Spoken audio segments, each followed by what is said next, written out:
Aktor kontestan Produce 101 Season 2, Lee Ji-han, tewas dalam tragedi Itaewon pada Sabtu, 29 Oktober 2022. Hal itu dikonfirmasi dari agensi Lee Ji-han 935 Entertainment.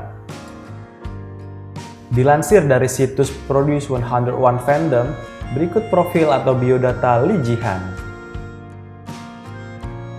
Ji-han memulai debutnya sebagai aktor pada musim semi 2019 di web drama The Butterfly Dream. Selama Produce 101, Ji-han mewakili Pan Entertainment sebagai trainee.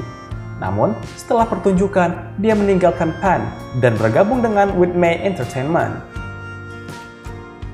Ji-han fokus pada studinya sejak pertunjukan Produce 101. Meski masih terus berlatih, Lee Ji-han adalah kontestan di Produce 101 Season 2 dan berada di peringkat 98. Dia tersingkir di babak pertama eliminasi. Sejak kemunculannya, ia aktif sebagai aktor, tampil di web drama Today Was Another Name Hyundai. Selain itu, Ji-han juga sempat turut muncul di video YouTube Nongsim. Lee Ji-han juga diketahui pernah menjadi bintang iklan produk kopi di Indonesia bersama Mawar De Jong dan Baby Sabina. Dalam iklan kopi tersebut, Lee Ji-han muncul dalam video, tetapi di tempat yang berbeda dengan Mawar dan Baby.